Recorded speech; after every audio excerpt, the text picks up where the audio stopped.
controversial comments. Not some flip-flop police officer who doesn't even speak Canadian. A guest speaker at a Separatist event steps down. Plasma donations shut down after 2 people died. And a traditional craft. They have a lot to say and we have a lot to learn. Kids get hands-on making their own bows and arrows. CTV Calgary, local breaking news with Ian White. Good afternoon. The Alberta Prosperity Project is in damage control after controversial comments were made by one of their prominent supporters at a town hall in Airdrie last night. Camilla Di Giuseppe joins us now. And Camilla, the speaker's comment has been labeled as racist and is drawing condemnation. Ian, the Alberta Prosperity Project has identified the speaker as Ian Parkinson, a pro-separatist from Medicine Hat. We should also note Parkinson also sits on the Government of Alberta's Southeast Alberta Regional Advisory Council overlooking healthcare. During last night's town hall, Parkinson was brought out to speak about a document the APP introduced called the Foundation of Freedom, a draft constitution for an independent Alberta, and to promote discussion about it. While Parkinson reiterated the first right of the draft, every citizen has the right to life, liberty, and security of person, he honed in on an individual's personal security, where he proceeded to make seemingly disparaging remarks about a police officer's attire. CTV News has chosen to bleep out some of his comments. Every citizen has the right to life, liberty, and security to the person. Your own security, not some flip-flop police officer who doesn't even speak Canadian. This afternoon, the CEO of the Alberta Prosperity Project, Mitch Sylvester, says his organization does not condone or tolerate Parkinson's comments and that he will no longer be speaking or represent the APP at any future events. We've also tried to reach out to Ian Parkinson for a comment. We have yet to hear back. Ian? Camilla, thanks very much. Following a review, the Alberta government will continue funding for Avalanche Canada for the next 3 years. The province will provide $750,000 over the next 3 years. The not-for-profit group based in Revelstoke supports Avalanche education, services, and training for those who use the backcountry, and also supports Avalanche forecasting in Kananaskis country. Alberta's Parks Minister says it's important for multi-year funding deals to be reviewed before renewal to ensure the funding is in line with the government's values. There was never a thought that we weren't going to fund. We just wanted to figure out what level of funding we should do, and we decided to continue the same funding that we've been given in the past. The previous 3-year funding agreement expired in March. Avalanche Canada was seeking $300,000 per year from the province. The group was unable to provide comment to the funding commitment today. 2 deaths involving individuals who donated plasma at clinics in Winnipeg have led one company to pause its donation clinics across the country, including Calgary. We're joined by Moses Waldu. So, Moses, what can you tell us about these temporary pauses and what that could mean for the supply of plasma here in Alberta? Well, Ian, the company Grifols has set out a statement saying they're putting a temporary pause to their services because of public scrutiny following the deaths of plasma donors who use their clinics. While Health Canada says no deaths were linked to those clinics, there were several notice of compliance or non-compliance notices given. Something similar in other Grifols locations, including Calgary. In December of 2025, the Sundridge Way location faced a number of non-compliance notices. Now, those included not assessing the donor's suitability, or the cleaning or maintenance of critical equipment were not always sufficient. Canadian Blood Services says there shouldn't be any disruptions to plasma-related services. Plasma is used to make life-saving protein therapies, and it cannot be made in a lab, so donations of any kind are critical. One health advocacy group says there's been too many instances where the care for individuals has diminished with for-profit companies. In this situation, that when we brought in this private for-profit partner, the safety of those giving their blood plasma went down. You know, we've very, very concerning things. No one has ever died donating plasma until now. This should be a huge red flag and a moment to say, wait, this is the wrong approach. We need to go back to a voluntary model, and we need to protect the public, donors, and the system.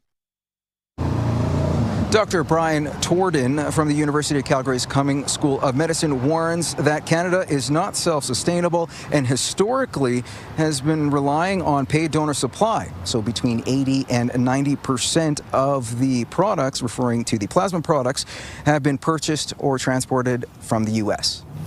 Thanks, Moses. The province is holding off on a few changes ahead of the school year, including which flags could be flown in schools.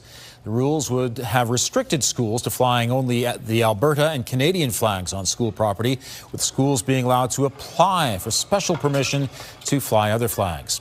Other delayed rules include a mandate to play the national anthem once a week and granting the education minister the power to name or rename public schools. These rules were part of a bill passed in the spring. The Education Minister's office says the government is still committed to implementing the changes, but it doesn't want to rush the process. Elections Alberta warns there should be a rise in misinformation and disinformation campaigns leading up to the October 19th referendum. They say the latest misinformation campaign is focused on voter registrations and specifically the online Voter Link tool. Voter Link allows people to register to vote for the first time in Alberta, view their registration, and update their name or address if it's changed. They say nobody can remove or delete a voter registration using the tool. Elections Alberta says if you have voted in previous provincial elections and have not moved or changed your name, you are likely registered to vote. Calgary is developing a new plan to deal with a growing invasive fish problem. Prussian carp have been reported in the storm pond in Evanston. The invasive fish reproduce quickly and can outcompete native species. Calgary has previously drained storm ponds to try to wipe out invasive fish and is now developing a 5-year management plan. Goldfish are also a problem, with more than 100 infestations reported across Alberta. Some people are releasing them because they have these pets and they don't want them anymore, or perhaps they've outgrown, they're getting big, and for whatever reason, they don't want the pet anymore. And they think that this is the humane route, course of action. And realistically, a couple of goldfish in a few years can, turn into 80,000 goldfish. The fine for releasing fish where they don't belong is steep. It's a $3,000 bylaw infraction in Calgary and a much more expensive provincial penalty of $100,000 and a year in jail. Danielle joins us now. So is our weather improving for the weekend? It is. You're really going to like the weekend. So we had a lot of much needed rainfall, and now we're headed into a hot, dry stretch. So we'll get back to around normal temperatures. We'll get into the 20s tomorrow. How about that? 14 degrees. So it's still cool right now. We're almost 10 degrees below normal. We have the cloud cover, as you can see by the live shot, and isolated showers happening in the city. The isolated showers possible until about 10 o'clock tonight. Then things really start to clear out, but we are looking at fog patches developing tonight, and you'll see some of that early tomorrow morning as well.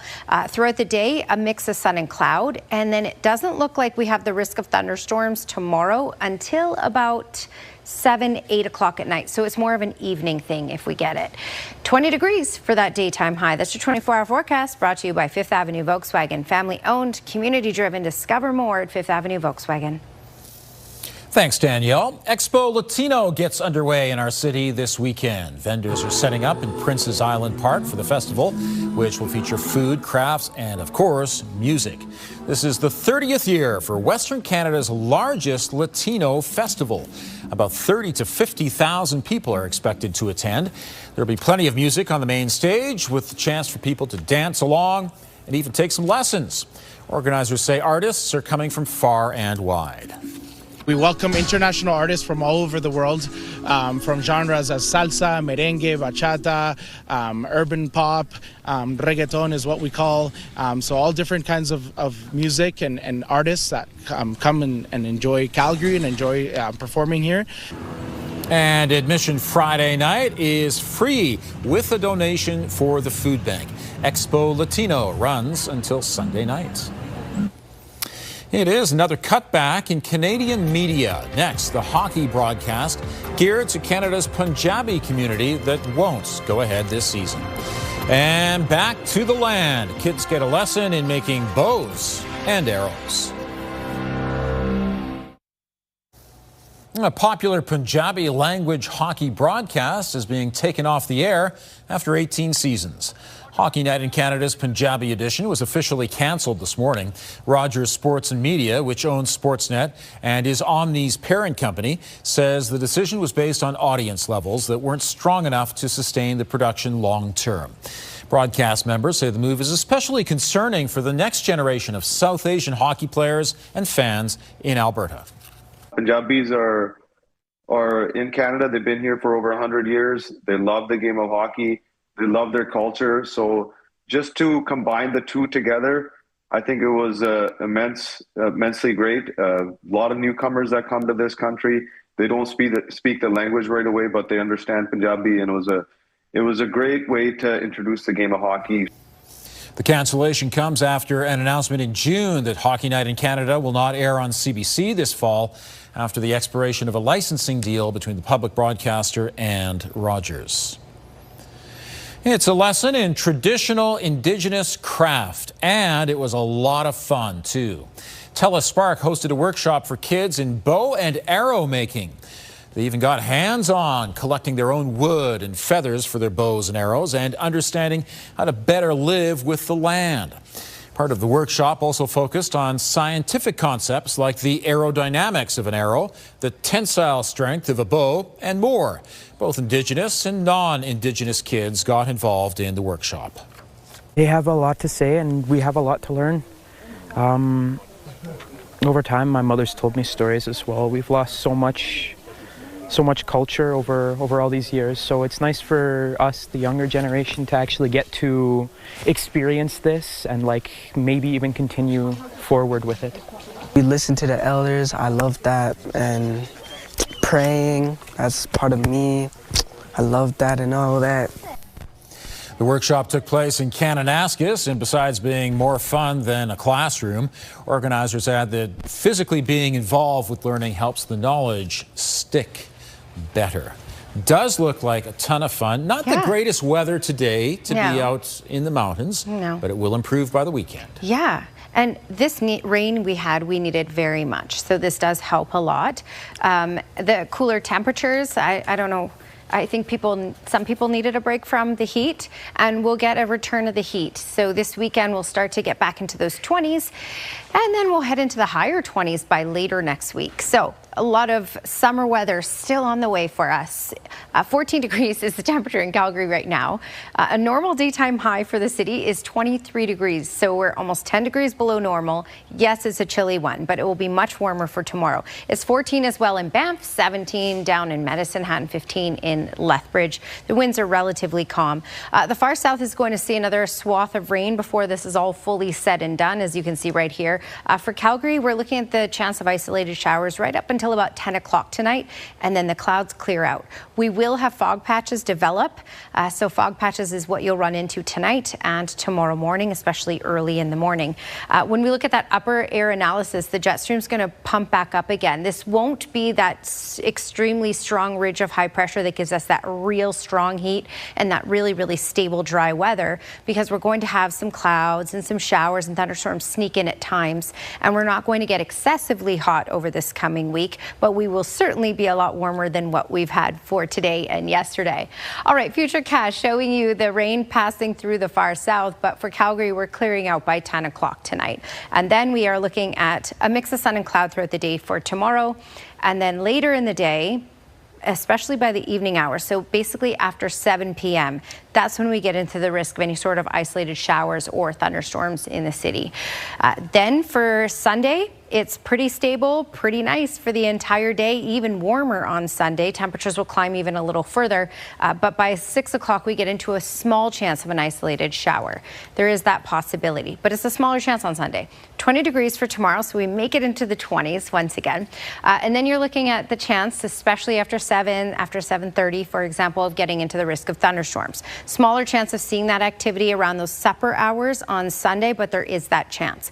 24 degrees is the daytime high for Sunday, 22 for Monday with the risk of thunderstorms by those supper hours. And then as we get into the middle of next week, daytime highs will be in the mid-20s again. So Wednesday, you're looking at a high of 25 degrees. That's your 5-day forecast brought to you by Centra Install Pros, your window and door replacement specialist. Just to show you that 10-day trend and what you can expect as we head through next week, temperatures will be in the 20s for all of next week. So we're looking at the return of some warmth and certainly a lot more sunshine because it will be mainly stable for much of next week.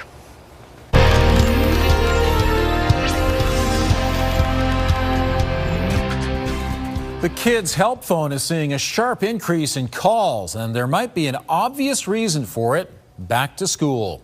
The organization has seen a 29% increase in calls from Alberta in the first 6 months of the year. Many of the calls are coming at night when children are more likely to have time to process how they feel. And even with classes a few weeks away, kids are already experiencing anxiety.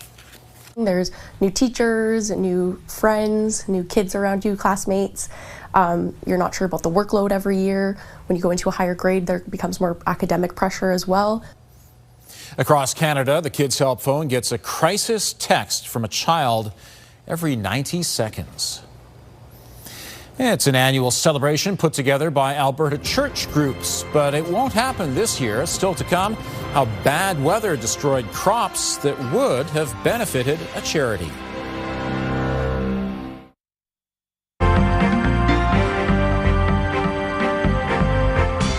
U.S. retail sales cool off in July. Joining me is Liana Wachniak, investment advisor with the Popwich-Karmali Advisory Group.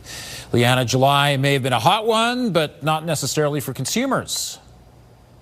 That's right, and particularly American consumers who drive about 2/3 of the U.S. economy. We actually saw retail sales numbers fall slightly in July. Economists were looking for a little bit of growth there. That number was down about 0.6%. Now, there were a couple of reasons for that. One was that there were a few large tax refunds that went through this year that people are kind of getting to the end of in their spending. We also saw Amazon Prime Day actually come forward into June versus in July. That's usually the driver of a lot of spending, which happened earlier in the year versus in July. And the other major thing that is kind of going on right now is what's called the wealth effect. So if you make money in your portfolio and you see that number go up on your statements, very often you're willing to spend more. In the case of the American consumer right now, they are offsetting that with seeing the higher prices of gasoline and groceries and other things that they're purchasing. So that's kind of balancing out or leveling off right now. So definitely an interesting one to look at. Economists not overly concerned about that, but it does show a little bit of softness in the U.S. economy, which leaves some wiggle room for the U.S. Fed. And Air Canada is looking ahead to a busy fall travel season. That's right. And this one is kind of interesting because Air Canada is quite excited about their September and October. In fact, they're thinking that they might actually set some records in terms of revenue as more premium travelers decide to travel rather than during the summer when it's hot and crowded when it comes to people who are on vacation, into the fall when it's a little bit cooler and the crowds are a little bit thinner. So they're seeing a bit of a shift, a bit of a trend for premium travelers specifically to do more of their traveling in the fall, and combined with the fact that corporate travel also typically picks up in September and October, they're hoping for some decent revenue numbers out of that combination. Interesting trends there. Thanks very much, Liana. Have a great weekend. Thank you. You too. An annual harvest in Coaldale that supports charity has been canceled after a massive storm this week. It's the first time in the 20-year history of the Canadian food grains harvest that it's been canceled.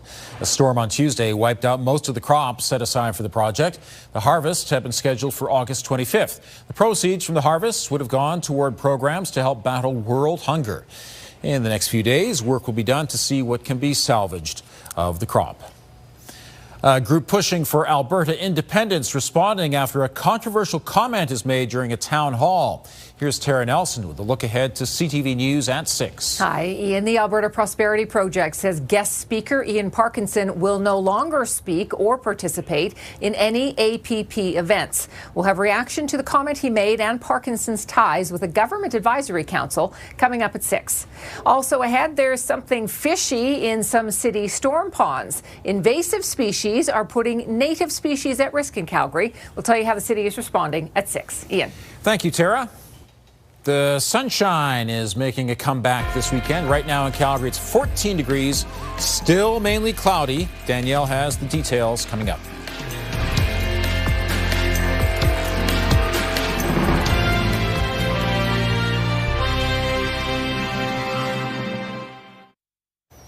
Okay, this week we've gone through our hoodie and raincoat weather. Yeah.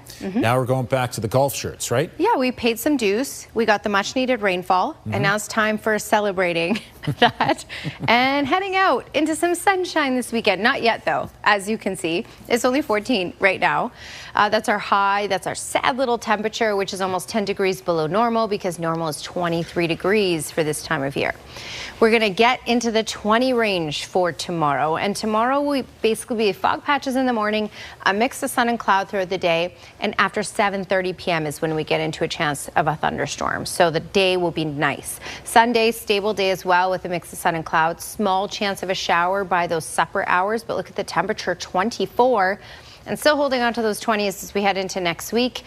We may have a bit of a thunderstorm or at least some showers by Monday in the supper hours. Thank you, Danielle. Alberta's scenery and culture fills millions of televisions worldwide, thanks to a TV series now filming its 20th season. Heartland follows a family running a horse ranch in a fictional Alberta town. But it films entirely in real Alberta communities, including High River and Millerville. It holds the record as Canada's longest-running one-hour scripted drama series. During that time, it's created thousands of local jobs, generated hundreds of millions of dollars in economic activity, and draws in tourists from around the world. And this Western lifestyle it's so inviting, and it's become a piece of who I am. And I believe that anyone who experiences it just becomes absorbed into that culture. It doesn't matter what language you speak, or it doesn't matter where you're from or what religion you are. The human condition is the human condition.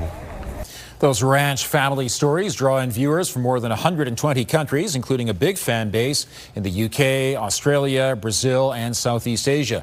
In 2023, it was the 9th most streamed TV show in the United States.